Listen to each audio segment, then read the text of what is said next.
தமிழ்நாடு சட்டப்பேரவைத் தேர்தலையொட்டி புதிய பிரச்சாரத்தை திமுக இன்று தொடங்குகிறது. திமுகவின் என் வாக்குச்சாவடி வெற்றி வாக்குச்சாவடி பரப்புரை நிகழ்ச்சி இன்று தொடங்க உள்ள நிலையில் சென்னை தேனாம்பேட்டையில் நடைபெற உள்ள கூட்டத்தில் முதலமைச்சர் மு.க.ஸ்டாலின் கலந்து கொள்கிறார். மீண்டும் ஆட்சியை பிடிக்க திமுக தலைவர் முதலமைச்சர் மு.க.ஸ்டாலின் பல்வேறு வியூகங்களை வகுத்து வருகிறார். அந்த வகையில் ஒவ்வொரு வாக்குச்சாவடியிலும் திமுகவினரை உற்சாகத்துடன் ஈடுபடுத்தும் விதமாக என் வாக்குச்சாவடி வெற்றி வாக்குச்சாவடி என்ற முன்னெடுப்பை திமுக தலைவரும் முதலமைச்சருமான மு.க.ஸ்டாலின் அறிவித்திருந்தார். இந்நிலையில் வாக்குச்சாவடிக்குட்பட்ட மாநில நிர்வாகி முதல் வார்டு மற்றும் கிளை செயலாளர்கள் வரை அனைவரும் இந்த கூட்டத்தில் பங்கேற்பார்கள் என தெரிவிக்கப்பட்டுள்ளது. மேலும் வீடு வீடாக செல்லும் பூத் கமிட்டி குழுக்களில் மகளிர் கட்டாயம் இடம்பெற வேண்டும் என்றும் திமுக தலைமை அறிவித்துள்ளது. இதனிடையே தேனாம்பேட்டையில் திமுக பகுதிச் செயலாளர் தலைமையில் நடைபெற உள்ள கூட்டத்தில் முதலமைச்சர் மு.க.ஸ்டாலின் கலந்து கொள்வார் என்றும் தெரிவிக்கப்பட்டுள்ளது. சட்டப்பேரவை தேர்தல் நெருங்கும் நிலையில் அதிமுக செயற்குழு மற்றும் பொதுக்குழு கூட்டம் சென்னை வானகரத்தில் இன்று நடைபெறவுள்ளது. முன்னாள் முதலமைச்சர் ஜெயலலிதாவின் மறைவிற்கு பிறகு கட்சி ரீதியாக பல்வேறு சவால்களை சந்தித்து வரும் அதிமுக தேர்தல்களிலும் தொடர் தோல்விகளையே பெற்று வருகிறது. வரும் சட்டமன்ற தேர்தலில் பாஜகவுடன் இணைந்து தேர்தலை சந்திக்க உள்ள அதிமுக மேலும் சில கட்சிகள் இணையும் எனவும் மெகா கூட்டணி அமையும் எனவும் கூறி வருகிறது. கட்சி வலிமையடைய அதிமுகவை ஒருங்கிணைக்க வேண்டும் என அதிமுக பொதுச் செயலாளர் எடப்பாடி பழனிசாமிக்கு அழுத்தம் கொடுக்கப்பட்டு வருவதாகவும் கூறப்படுகிறது.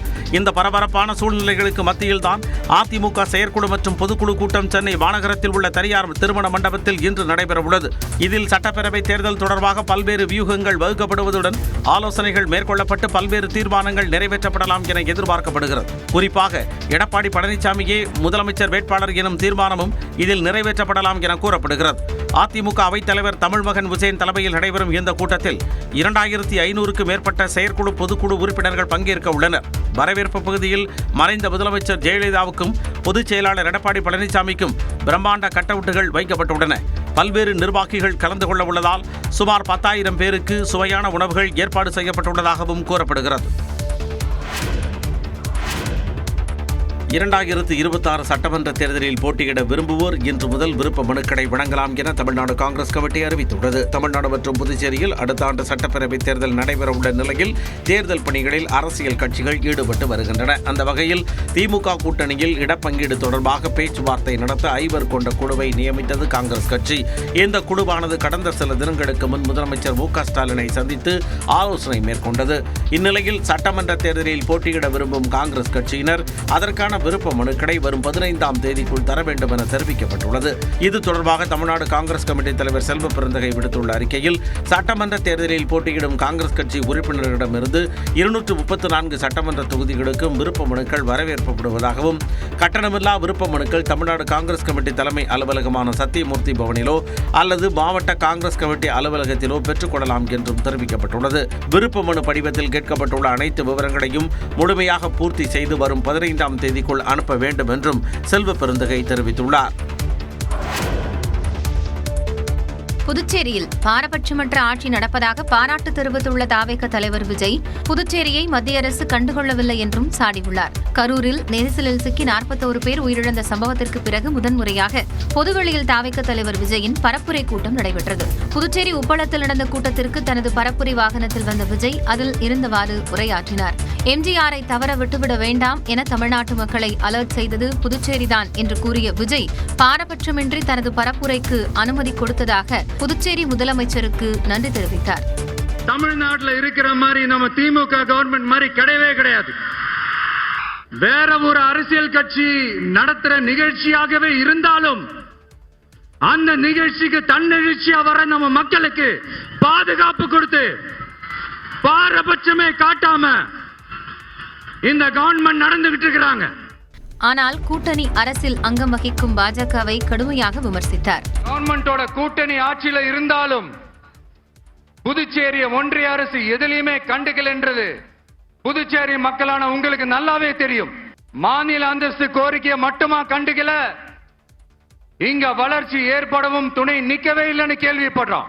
பல்வேறு தொழிற்சாலைகளை மீண்டும் திறக்கிறதுக்கு இதுவரைக்கும் ஒரு துரும்ப கூட கிள்ளி போடல. பல்லாயிரக்கணக்கான இளைஞர்களோட வேலை வாய்ப்புக்காக எதையுமே செய்யல.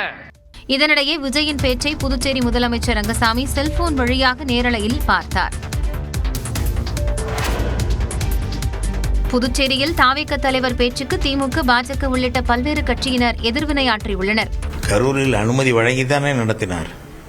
காவல்துறையினர் ஆயிரக்கணக்கானோர் அங்கே நின்று பாதுகாப்பு வழங்கினார் அல்லவா.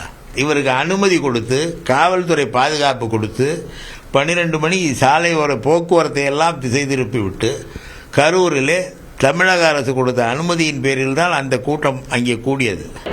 அவருக்கு அரசியலை பற்றி ஏதாவது தெரியுமா? எதுவுமே தெரியாது. ஒரு கவுன்சிலர் கூட ஆகல. நேரே முதலமைச்சர் சீட்டில் போய் உட்காரணும்னா எப்படி முடியாது?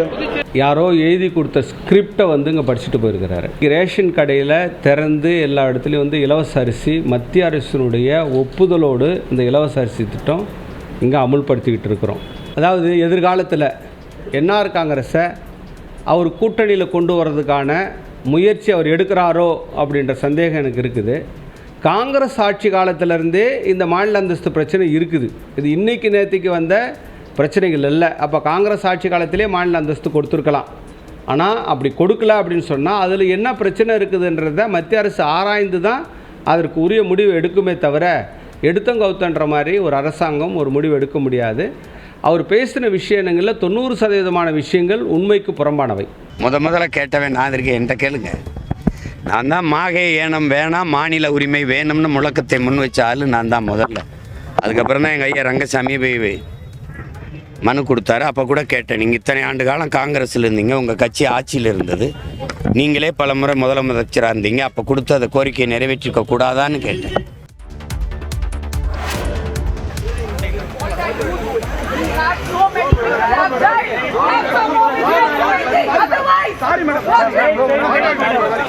விஜயின் பொதுக்கூட்டத்திற்கு QR கோடு இல்லாதவர்களையும் அனுமதித்ததால் ஆனந்த் உள்ளிட்ட தாவேகவினரை காவல் அதிகாரி இஷா சிங் கடுமையாக எச்சரித்த காட்சிகளே இவை. கூட்டம் நடந்த உப்பளம் மைதானத்திற்கு வெளியே QR கோடு இல்லாமல் காத்திருந்தவர்கள் உள்ளே நுழைய முயன்றதால் அங்கு பரபரப்பான சூழல் நிலவியது. இதனிடையே மைதானத்தில் கூட்டம் சேராததால் QR கோடு இல்லாதவர்களையும் அனுமதிக்குமாறு தாவேக பொதுச் செயலாளர் ஆனந்த் ஒலிபெருக்கி மூலம் காவல்துறைக்கு கோரிக்கை விடுத்தார். இதற்கு ஆட்சேபம் தெரிவித்த முதுநிலை காவல் கண்காணிப்பாளர் இஷா சிங் ஆனந்திடம் இருந்து ஒலி வாங்கியை பறித்துக் கொண்டார்.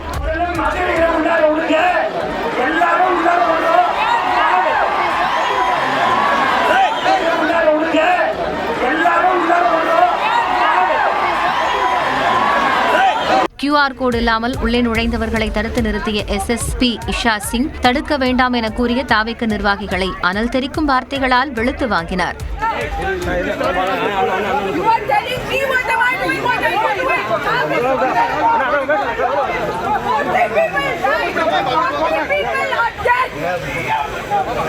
இதனால் பொதுச் செயலாளர் ஆனந்த் உள்ளிட்ட தாவேக நிர்வாகிகள் எதுவும் பேச முடியாமல் அங்கிருந்து நகர்ந்து சென்றனர்.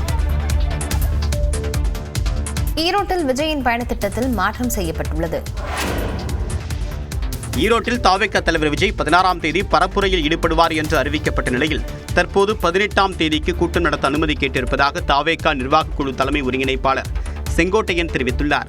ஈரோட்டில் செய்தியாளர்கள் சந்தித்தவர் பிரச்சார பொதுக்கூட்டத்திற்கு காவல்துறை விதித்திருக்கூடிய நிபந்தனைகள் நிறைவேற்ற போதுமான கால அவகாசம் இல்லை என்பதால் 18ஆம் தேதி கூட்டம் நடத்த அனுமதி தருமாறு மாவட்ட எஸ்பியிடம் மனு அளித்திருப்பதாக கூறியுள்ளார். காவல்துறை விதித்திருக்கூடிய நிபந்தனைகளை நிறைவேற்றிய பிறகும் அனுமதி வழங்கவில்லை என்றால் நீதிமன்றம் செல்ல திட்டமிட்டிருப்பதாகவும் செங்கோட்டையன் தெரிவித்தார். எவ்வளவு பேர் வருவார்கள், அவருடைய பெயர் பட்டியல் வேணும் கேட்டிருக்காங்க. வரை பெயரை பூரா எப்படி கொடுக்க முடியும்? நேம்ஸ் கொடுக்கவே முடியாது. நேம் கேட்டிருக்காங்க. அத்தனை பேர் வரையுடைய நேம் வேணுங்கிறாங்க, ஐடென்டி கார்டு வேணுங்கிறாங்க, நிறைய சொல்லியிருக்காங்க எக்கச்சக்கமாக. தமிழக பாஜக தலைவர் நயினா நாகேந்திரன் அதிமுகவுக்கு ஆதரவாக பேசுவதால் அவர் அதிமுகவில் சேர்வது நல்லது என்றும் செங்கோட்டையன் கூறியுள்ளார்.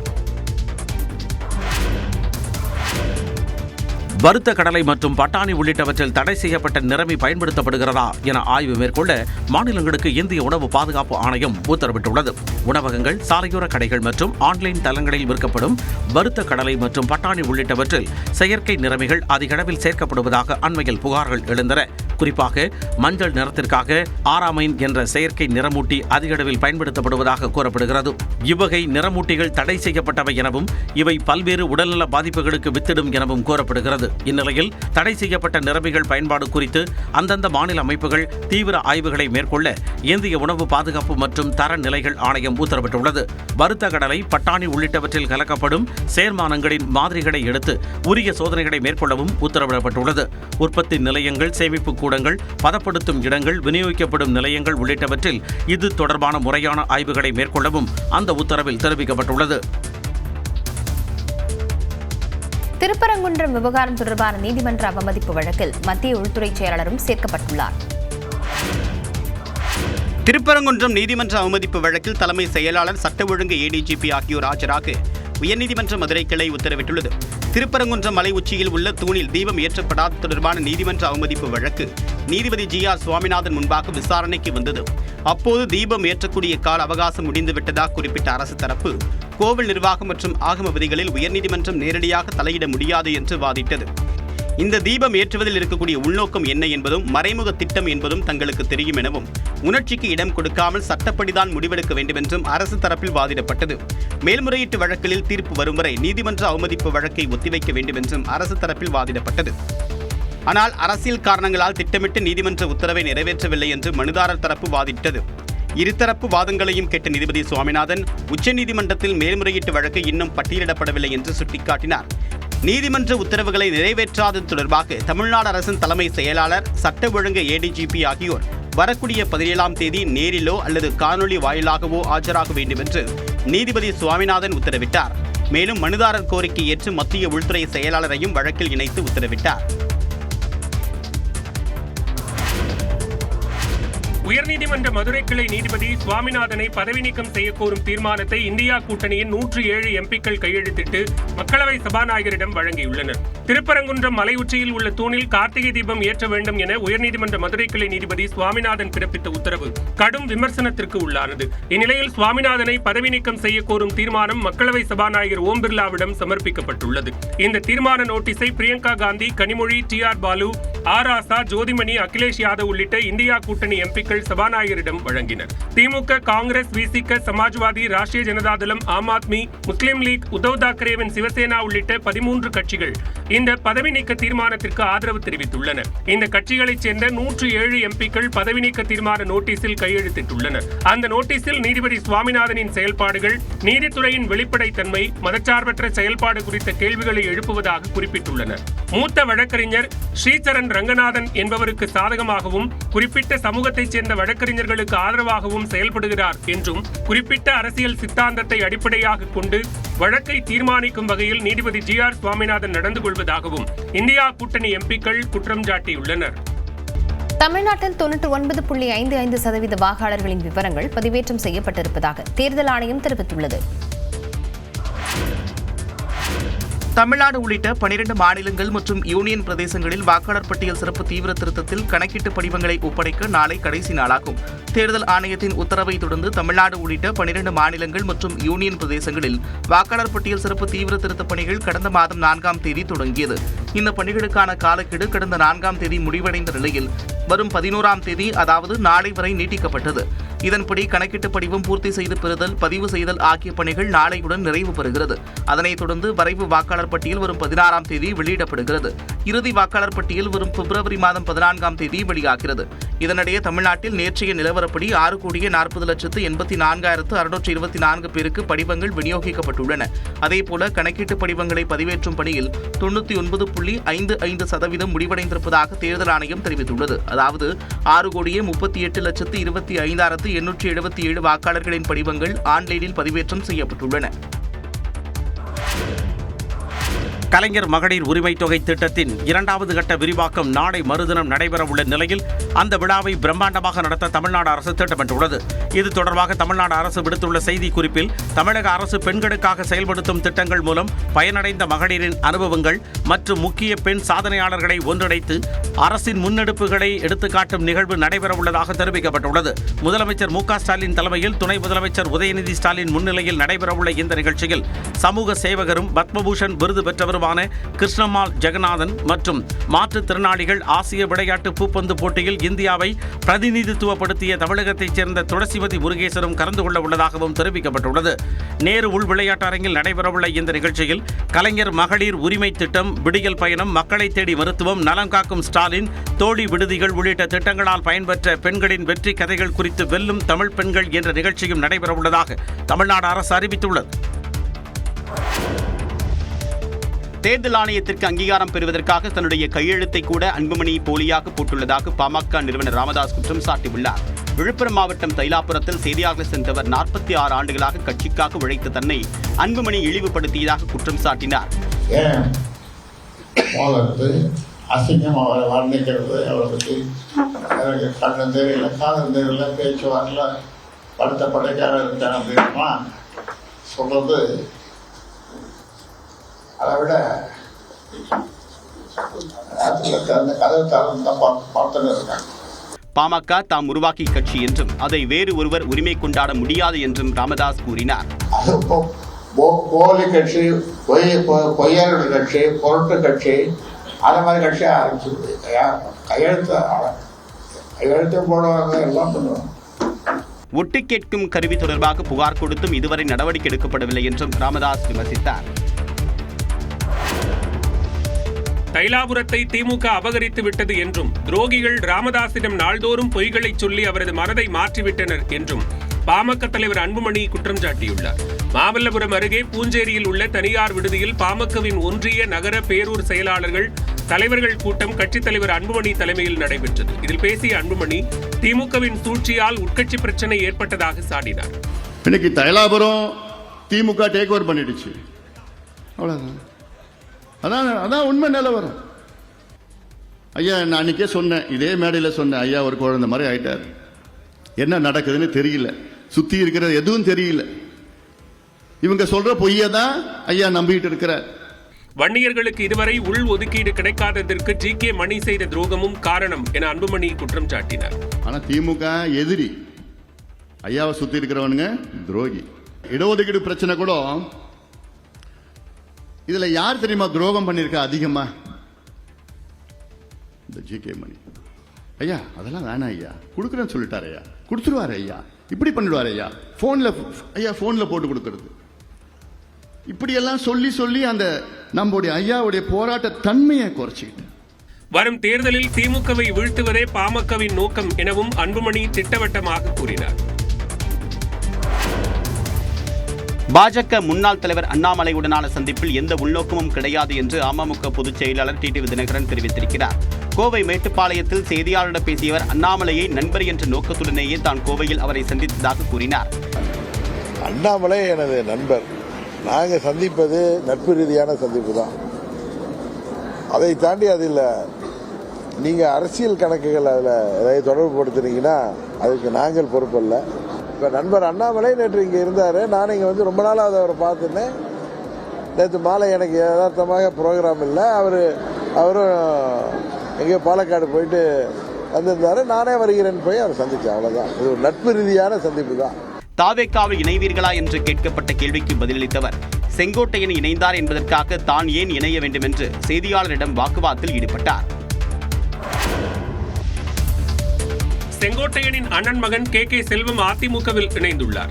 திமுகவில் இருந்து நீக்கப்பட்ட கே. செல்வம் சென்னை பசுமை வழிச்சாலையில் உள்ள அதிமுக பொதுச் செயலாளர் எடப்பாடி பழனிசாமி முன்னிலையில் அதிமுகவில் இணைந்தார். அவருடன் ஈரோடு மாவட்டத்தைச் சேர்ந்த 50க்கும் மேற்பட்ட நபர்கள் அதிமுகவில் இணைந்தனர்.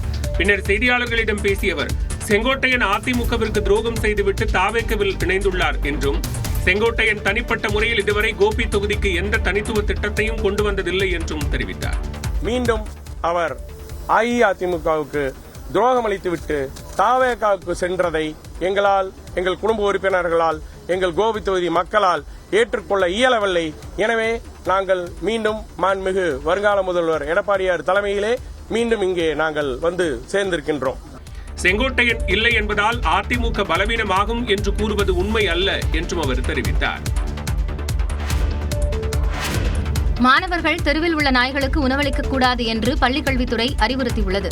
அனைத்து பள்ளிகளின் தலைமை ஆசிரியர்களுக்கு பள்ளிக்கல்வித்துறை இயக்குநர் அனுப்பியுள்ள கடிதத்தில் தமிழ்நாட்டில் கடந்த 3 ஆண்டுகளாக திருநாய்க்கடிகளால் பாதிக்கப்படுபவர்களின் எண்ணிக்கையும் ராபிஸ் தொற்றால் உயிரிழப்போரின் எண்ணிக்கையும் அதிகரித்துள்ளதை அவர் சுட்டிக்காட்டியுள்ளார். இதனால் திருநாய் அச்சுறுத்தல் குறித்து காலை வணக்க கூட்டத்தில் மாணவர்களுக்கு எடுத்துரைக்க வேண்டும் என்றும் ராபிஸ் நோய் தொற்று குறித்த விழிப்புணர்வை ஏற்படுத்த வேண்டும் என்றும் அறிவுறுத்தியுள்ளார். பள்ளியை சுற்றியுள்ள இடங்களில் திருநாய்கள் இருப்பதை கண்டறிந்தால் உடனடியாக உள்ளாட்சி அலுவலர்களுக்கு தலைமை ஆசிரியர் தகவல் தெரிவிக்க வேண்டும் என்றும், தெருவில் உள்ள நாய்களுடன் விளையாடுவதையோ அவற்றிற்கு உணவளிப்பதையோ தவிர்க்க மாணவர்களுக்கு அறிவுரை வழங்க வேண்டும் என்றும் அறிவுறுத்தியுள்ளார். பள்ளிகளுக்குள் திருநாய்கள் நுழைவதையோ வசிப்பதையோ தடுக்கவும், தொடர்ந்து மேற்பார்வையிடவும் பள்ளி பள்ளியில் ஒரு அலுவலரை தலைமை ஆசிரியர் நியமிக்க வேண்டும் என்றும் பள்ளியின் அறிவிப்பு பலகையில் திருநாய் அச்சுறுத்தல் சார்ந்த விழிப்புணர்வு பதாகைகள் ஒட்டப்பட்டிருக்க வேண்டும் என்றும் பள்ளிக்கல்வித்துறை இயக்குநர் வழிகாட்டுதல்களை வழங்கியிருக்கிறார். சேலம் மாவட்டத்தில் அதிமுக பிரமுகரின் மகள் கொலை செய்யப்பட்ட வழக்கில் தனியார் மருத்துவமனையின் சிஇஓவை காவல்துறையினர் கைது செய்தனர். சேலத்தைச் சேர்ந்த மறைந்த அதிமுக பிரமுகர் டெல்லி ஆறுமுகத்தின் மகள் பாரதி. திருமணமாகாத இவர் சங்கர் நகர் பகுதியில் உள்ள டியூஷன் சென்டரில் தங்கி பணியாற்றி வந்தார். பிரபல தனியார் மருத்துவமனையின் சிஇஓவான இவரது நண்பர் உதயசரண் என்பவருடன் நெருக்கமாக பழகி வந்ததாக கூறப்படுகிறது. இந்நிலையில் இரவு சினிமா பார்த்துவிட்டு இருவரும் பாரதியின் அறையில் தங்கிய சூழலில் திடீரென மயங்கிய பாரதியை உதயசரண் தான் வேலை பார்க்கும் மருத்துவமனைக்கு கொண்டு சென்றார். ஆனால் அவர் உயிரிழந்தது உறுதி செய்யப்பட்டதால் காவல்துறைக்கு தகவல் தெரிவிக்கப்பட்டு உடல் பிரேத பரிசோதனை செய்யப்பட்டது. அதில் அவரது கழுத்து நெரிக்கப்பட்டது தெரியவந்ததால் உதயசரணிடம் காவல்துறையினர் தீவிர விசாரணை நடத்தியதில் அவர் பாரதியை தாக்கியதை ஒப்புக்கொண்டார். நெருங்கி பழகியதை அடுத்து தன்னை திருமணம் செய்து கொள்ள பாரதி வற்புறுத்திய நிலையில் அதில் உதயசரனுக்கு விருப்பம் காட்டாமல் இருந்துள்ளார். சினிமா பார்த்துவிட்டு திரும்பிய பிறகு திருமணம் குறித்து மீண்டும் வாக்குவாதம் ஏற்பட்டு இருவரும் தாக்கிக் கொண்ட போது உதயசரன் பாரதியை கடுமையாக தாக்கி கழுத்தை நெரித்து கொலை செய்தது விசாரணையில் தெரியவந்தது. இதையடுத்து காவல்துறையினர் உதயசரனை கைது செய்தனர். கோரிக்கைகளை வலியுறுத்தி அங்கன்வாடி ஊழியர்கள் போராட்டம் நடத்தினர்.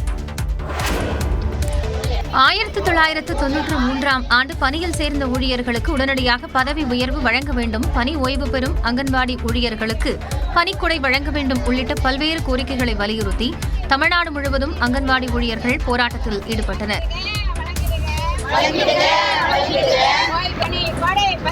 திருப்பூர் ஆட்சியரகம் எதிரே திரண்ட 100க்கும் மேற்பட்ட அங்கன்வாடி ஊழியர்கள் அங்கன்வாடி மையங்களில் காலியாக உள்ள இடங்களை உடனடியாக நிரப்ப வேண்டும் என கூறி போராட்டத்தில் ஈடுபட்டனர். சேலம் கோட்டை பகுதியில் நடைபெற்ற மறியல் போராட்டத்தில் 200க்கும் மேற்பட்ட அங்கன்வாடி ஊழியர்கள் கோரிக்கைகளை வலியுறுத்தி கண்டன முழக்கங்களை எழுப்பினர். இதையடுத்து சாலை மறியலில் ஈடுபட்டவர்களை காவலர்கள் கைது செய்தனர்.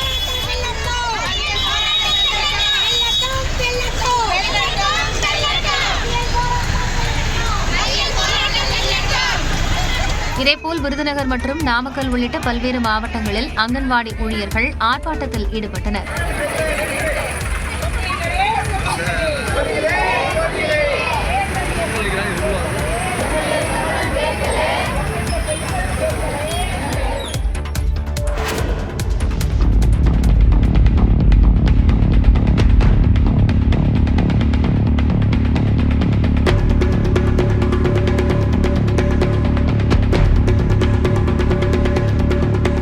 சிவகாசியில் வீடு புகுந்து நகை பறிக்க முயற்சித்த நபரை மூதாட்டி விரட்டியடித்த காட்சிகளே இவை. 70 வயதான மகேஸ்வரி என்ற மூதாட்டி அதிகாலை 5 மணியளவில் வீட்டை திறந்து வாசல் பகுதியை சுத்தம் செய்து கொண்டிருந்தார். அப்போது முகமுடி அணிந்தபடி சைக்கிளில் வந்த மர்ம நபர் ஒருவர் மூதாட்டியின் வீட்டு வாசல் அருகில் பதுங்கியிருந்தார். அப்போது மூதாட்டியை நெருங்கிய அவர் அவரது கண்களை மூடி அவர் அணிந்திருந்த செயின் மற்றும் கம்மலை பறிக்க முயற்சித்தார். ஆனால் உடனடியாக சுதாரித்துக் கொண்ட மூதாட்டி கூச்சலிட்டதுடன் மர்ம நபரின் முகத்தில் தண்ணீரை ஊற்றி விரட்டி அடித்தார்.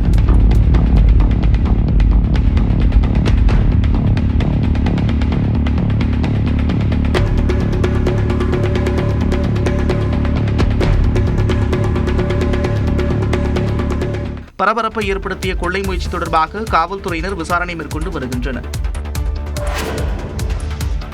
மார்கழி மாதத்திற்காக திருச்செந்தூர் முருகன் கோவிலில் நடை திறப்பு மற்றும் பூஜை கால நேரங்களில் மாற்றம் செய்யப்பட்டுள்ளதாக அறிவிக்கப்பட்டுள்ளது. திருச்செந்தூர் சுப்பிரமணிய சுவாமி கோவிலுக்கு நாள்தோறும் ஏராளமான பக்தர்கள் வருகை தருகின்றனர். அதேபோல திருவிழா மற்றும் சில முக்கிய தினங்களில் லட்சக்கணக்கான பக்தர்கள் சாமி தரிசனம் செய்து வருகின்றனர். இக்கோவிலில் அதிகாலை 5 மணிக்கு கோவில் நடை திறக்கப்படுவது வழக்கம். குறிப்பிட்ட மாதங்களில் மட்டும் காலையில் கோவில் நடை திறப்பு மற்றும் பூஜை கால நேரம் மாறும். அந்த வகையில் மார்கழி மாதத்தை ஒட்டி நடை திறப்பு பூஜை கால நேரங்களில் மாற்றம் செய்யப்பட்டுள்ளது. அதன்படி மார்கழி 1ஆம் தேதியான டிசம்பர் 16ஆம் தேதி முதல் மார்கழி 30ஆம் தேதியான ஜனவரி 14ஆம் தேதி அதிகாலை 3 மணி வரை கோயில் நடை திறக்கப்படும் என்று கோவில் நிர்வாகம் அறிவித்துள்ளது.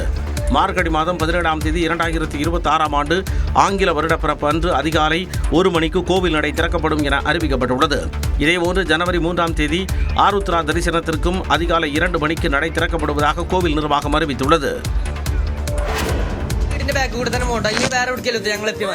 ரீல்ஸ் மோகத்தால் கொடைக்கானலில் தடை செய்யப்பட்ட ஆபத்தான அருவிக்கு சென்று விபரீதத்தில் இளைஞர்கள் சிலர் ஈடுபட்ட காட்சிகளே இவை. திண்டுக்கல் மாவட்டம் கொடைக்கானலில் அழகு நிறைந்த சுற்றுலா தலங்கள் எவ்வளவு உள்ளதோ அதே அளவிற்கு ஆபத்து நிறைந்த இடங்களும் உள்ளன. அந்த வகையில் மேல்மலை கீழ்மலை கிராமங்களில் உள்ள அருவிகளுக்கு செல்லும் சுற்றுலா பயணிகள் ஆபத்தை உணராமல் அருவியின் ஆழமான பகுதிக்கு சென்று உயிரிழப்பதும் அதிகரித்த வண்ணம் உள்ளது. கொடைக்கானல் மேல்மலை கிராமங்களில் ஒன்றான கூக்கால் மலை கிராமத்தில் இருந்து 2 கிலோமீட்டர் தூரம் கரடுமுரடான ஆபத்தான பாதையில் நடந்து தூத்தூர் அருவியை காணச் சென்று உடல்நலக் குறைவுக்கு உள்ளானோர் ஏராளம்.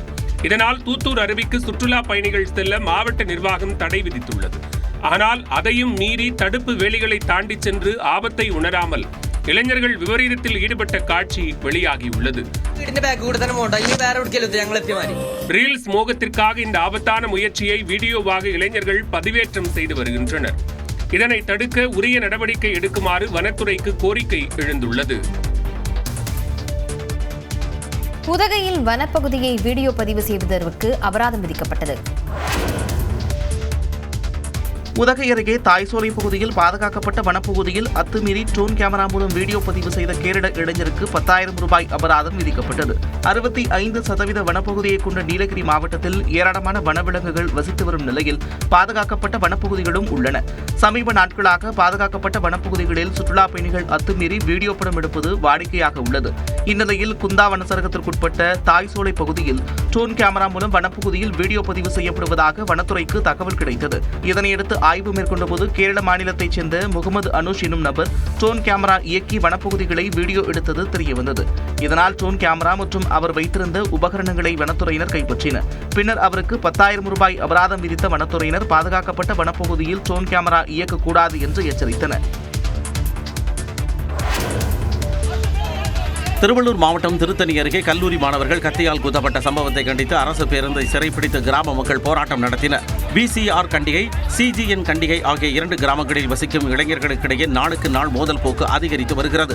சிஜிஎன் கண்டிகையைச் சேர்ந்த பரத், துளசி ஆகிய இருவரும் கல்லூரிக்கு சென்றுவிட்டு அரசு பேருந்தில் வீட்டிற்கு சென்று கொண்டிருந்தனர். பொந்தல கண்டிகை என்ற இடத்தில் பேருந்து நின்றபோது பிசிஆர் கண்டிகையைச் சேர்ந்த 5 பேர் கல்லூரி மாணவர்கள் 2வரை தாக்க முயன்றனர். பேருந்தில் இருந்து இறங்கி ஓட்டம் பிடித்த மாணவர்களை அந்த கும்பல் துரத்தி சென்று கத்தியால் குத்தியதாக தெரிகிறது.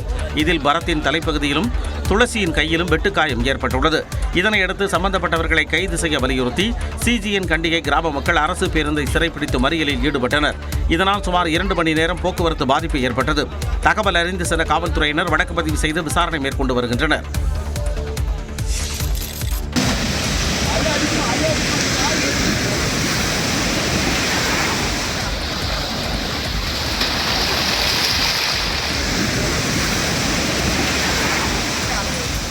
ஒரு நிமிடத்தில் கன்னியாகுமரி மாவட்டம் கீழ்முடாலம் கடற்கரையை கண்காட்சி இடமாகவே மாற்றிவிட்டது இந்த இறந்து போன சுறா. கீழ்முடாலம் கிராமத்தைச் சேர்ந்த மீனவர்கள் வழக்கம் போல மீன்பிடிக்க சென்றனர். இவர்கள் வீசிய வலையில் ராட்சத சுறா சிக்கியது. இதனையடுத்து சுறாவை வெளியேற்றுவதற்காக வலையை அறுத்துள்ளனர். சுறா மீண்டும் கடலுக்குள் சென்று விட்டதாக மீனவர்கள் எண்ணிய நிலையில் சிறிது நேரத்தில் இறந்தவாறு சுறா கரை ஒதுங்கியது. விஷயம் காட்டு தீயாக பரவிய நிலையில் 10 அடி நீளமும் 2 டன் எடையும் கொண்ட சுறாவுடன் அப்பகுதி மக்கள் செல்ஃபி எடுத்து மகிழ்ந்தனர். மேலும் சுற்றுவட்டார பகுதிகளைச் சேர்ந்த பள்ளி மாணவர்களும் ஆர்வமுடன் கண்டு ரசித்தனர்.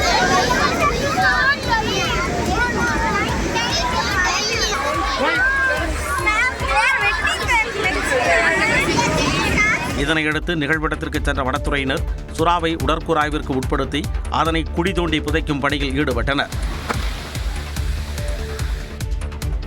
பிரதமர் மோடியை முன்னணி நிறுவனங்களின் தலைமைச் செயல் அதிகாரிகள் சந்தித்து பேசினர். இந்தியாவில் செயற்கை நுண்ணறிவு தொழில்நுட்பத்தில் அடுத்த 4 ஆண்டுகளில் 1,57,000 கோடி ரூபாய் முதலீடு செய்ய இருப்பதாக மைக்ரோசாப்ட் நிறுவனம் அறிவித்துள்ளது. 4 நாள் பயணமாக இந்தியா வந்துள்ள மைக்ரோசாப்ட் நிறுவனத்தின் தலைமை செயல் அதிகாரி சத்யா நதெல்லா டெல்லியில் பிரதமர் நரேந்திர மோடியை நேற்று சந்தித்து பேசினார். இதேபோல இன்டெல் நிறுவனத்தின் தலைமை செயல் அதிகாரி லிப் புடான், காக்னிசன் நிறுவன தலைமை செயல் அதிகாரி ரவிக்குமார் ஆகியோரும் பிரதமர் நரேந்திர மோடியை சந்தித்து பேசினர். அப்போது செயற்கை நுண்ணறிவு மற்றும் செமிகண்டக்டர் துறையில் முதலீடு குறித்து ஆலோசனை நடத்தப்பட்டது. இதனைத் தொடர்ந்து எக்ஸ் தளத்தில் பதிவிட்டுள்ள சத்யா நதெல்லா பிரதமர் நரேந்திர மோடியுடன் சிறப்பான முறையில் பேச்சு நடத்தியதாக குறிப்பிட்டுள்ளார். இந்தியாவில் கிளவுட் மற்றும் செயற்கை நுண்ணறிவு கட்டமைப்பை வலுப்படுத்தும் வகையில் அடுத்த 4 ஆண்டுகளில் 1,57,000 கோடி ரூபாயை முதலீடு செய்ய இருப்பதாக அவர் அறிவித்துள்ளார். ஆசியாவில் இதுவரை இல்லாத முதலீடாக இது அமைந்திருப்பதாகவும் நாதெல்லா குறிப்பிட்டுள்ளார். இந்நிலையில் இந்தியாவில் செமிகண்டக்டர் திட்டத்திற்கு ஆதரவளிக்க உறுதி பூண்டிருப்பதாக இன்டெல் நிறுவனத்தின் தலைமை செயல் அதிகாரி தெரிவித்துள்ளார். முன்னதாக டாடா நிறுவன மையத்தில் இன்டெல் பொருட்களை தயாரிக்க டாடா நிறுவனத்தில் நேற்று காலை ஒப்பந்தம் மேற்கொள்ளப்பட்டது. இந்நிலையில் செயற்கை நுண்ணறிவு தொழில்நுட்ப பயன்பாட்டை மேம்படுத்துவது குறித்து பிரதமருடன் ஆலோசனை நடத்தியதாக காக்னிசன் நிறுவன தலைமை செயல் அதிகாரி ரவிக்குமார் தெரிவித்துள்ளார்.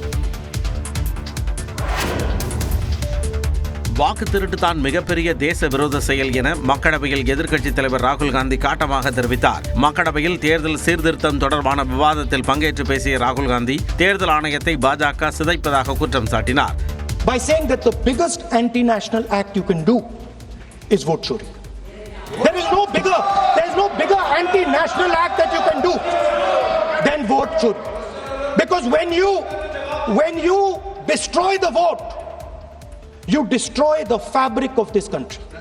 You destroy modern India, you destroy the idea of India. தேர்தல் ஆணையரை நியமிக்கும் குழுவில் இருந்து தலைமை நீதிபதி நீக்கப்பட்டது ஏன் எனவும் வினவினார். Why is the Prime Minister and Amit Shah so keen on choosing exactly who the election commissioner is going to be? வாக்குச்சாவடியின் சிசிடிவிகள் 45 நாட்களில் அழிக்க வேண்டும் என சட்டம் கொண்டு வந்தது ஏன் எனவும் ராகுல் காந்தி கேள்வி எழுப்பினார். Give us access to the EVM. Let our experts go and see what is inside the EVM. Till today, we have not had access to the EVM. மேலும் வாக்காளர் பட்டியல் தீவிர திருத்த பணிகளை உடனடியாக நிறுத்த வேண்டும் எனவும் ராகுல் காந்தி வலியுறுத்தினார்.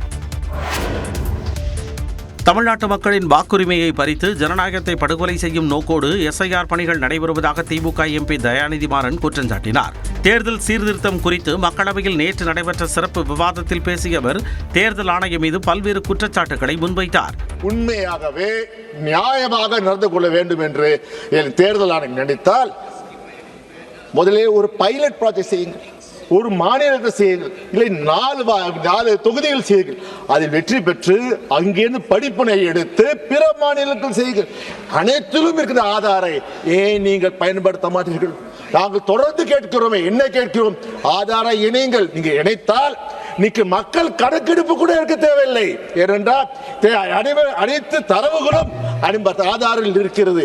மத்தியில் பாஜக ஆட்சிக்கு வந்தது முதல் தேர்தல் ஆணையம் மீதான நம்பிக்கையே மக்களிடம் குறைந்து விட்டதாகவும் தயாநிதி மாறன் விமர்சித்தார். வடமாநிலங்களில் வஉசி சாலை இருக்கிறதா, பாரதியார் தெரு இருக்கிறதா என மாநிலங்களவையில் திமுக குழு தலைவர் திருச்சி சிவா கேள்வி எழுப்பினார். வந்தே மாதரம் குறித்த சிறப்பு விவாதத்தில் பேசிய அவர் விடுதலை போராட்டத்தின் முன்னோடிகளான தமிழ்நாட்டைச் சேர்ந்த பூலித்தேவன், வீரபாண்டிய கட்டபொம்மன், வேலுநாச்சியாரை வடமாநிலங்களில் யாருக்காவது தெரியுமா என வினவினார்.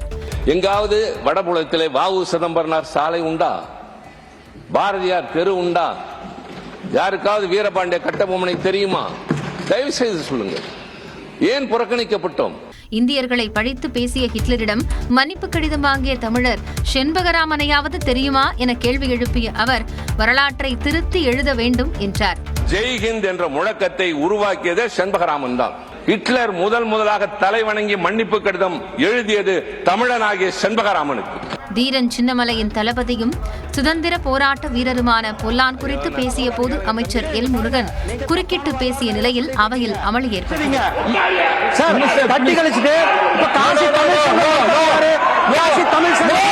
இதற்கு திமுகவினர் எதிர்ப்பு தெரிவித்ததால் அமைச்சர் எல் முருகனை அமருமாறு மாநிலங்களவைத் தலைவர் சி.பி. ராதாகிருஷ்ணன் அறிவுறுத்தினார். 8வது ஊதியக்குழு பரிந்துரைகள் எப்போது அமலாகும் என்ற கேள்வி எழுந்துள்ளது. 8வது ஊதியக்குழுவின் பரிந்துரைகள் எப்பொழுது அமல்படுத்தப்படும் என்பதை தெளிவுபடுத்த வலியுறுத்தி மத்திய நிதியமைச்சர் நிர்மலா சீதாராமனிடம் திமுக எம்பி தமிழிசை தங்கப்பாண்டியன் மனு அளித்தார். மத்திய அரசு ஊழியர்களுக்கான ஊதியம் உள்ளிட்ட விவகாரங்கள் குறித்து ஆய்வு செய்து பரிந்துரைகளை வழங்க ஓய்வு பெற்ற நீதிபதி ரஞ்சனா பிரகாஷ் தேசாய் தலைமையிலான 8வது ஊதியக்குழுவை மத்திய அரசு அமைத்துள்ளது.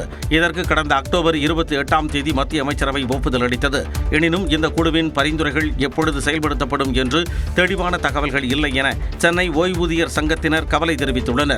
இந்நிலையில் மத்திய நிதியமைச்சர் நிர்மலா சீதாராமனை சந்தித்த திமுக எம்பி தமிழிசை தங்கப்பாண்டியன் 8வது ஊதியக்குழு குறித்து தெளிவுபடுத்த வேண்டும் என்று வலியுறுத்தியுள்ளார். முந்தைய நடைமுறையைப் போலவே திருத்தப்பட்ட ஓய்வூதிய பலன்கள் ஏற்கனவே உள்ள ஓய்வூதியதாரர்களுக்கும் நீட்டிக்கப்படுவதை உறுதி செய்ய வேண்டும் எனவும் ஓய்வூதியதாரர்களிடையே உள்ள பதற்றத்தை போக்க அரசின் அதிகாரப்பூர்வ நிலைப்பாட்டை தெரிவிக்க வேண்டும் எனவும் தமிழிசை தங்கப்பாண்டியன் வலியுறுத்தியுள்ளார்.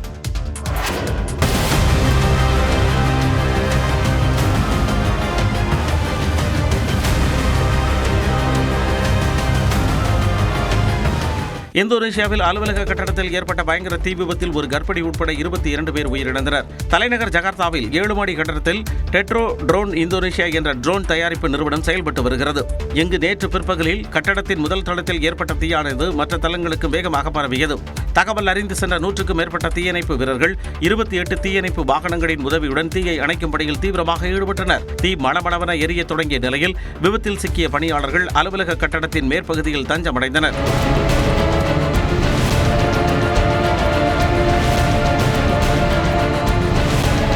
பின்னர் ராட்சத ஏணிகள் மூலம் பணியாளர்கள் ஒவ்வொருவராக மீட்கப்பட்டனர்.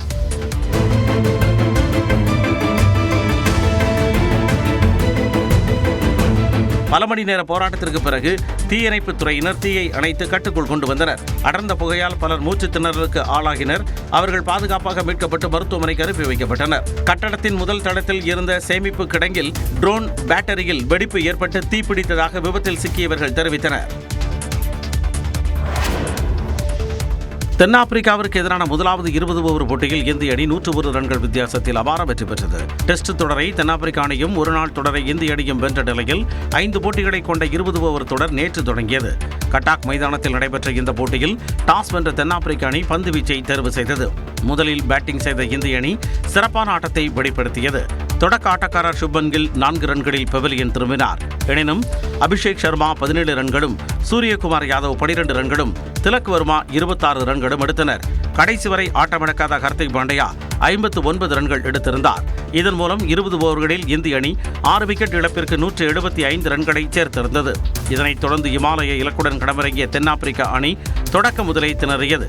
தொடக்க RR Quinton de Kock duck out ஆன நிலையில் பின்னர் வந்த வீரர்களும் திணறினர். அதிகபட்சமாக தேவால்டு பிரவிஸ் 22 ரன்களை சேர்த்தார். இதனால் 12.3 ஓவர்களில் 74 ரன்களுக்கு அந்த அணி அனைத்து விக்கெட்டுகளையும் இழந்தது. 101 ரன்கள் வித்தியாசத்தில் இந்திய அணி வெற்றி பெற்ற நிலையில் ஆட்ட நாயகனாக ஹர்திக் பாண்டியா தேர்வு செய்யப்பட்டார். இரண்டாவது 20 ஓவர் போட்டி நாளை நடைபெறுகிறது.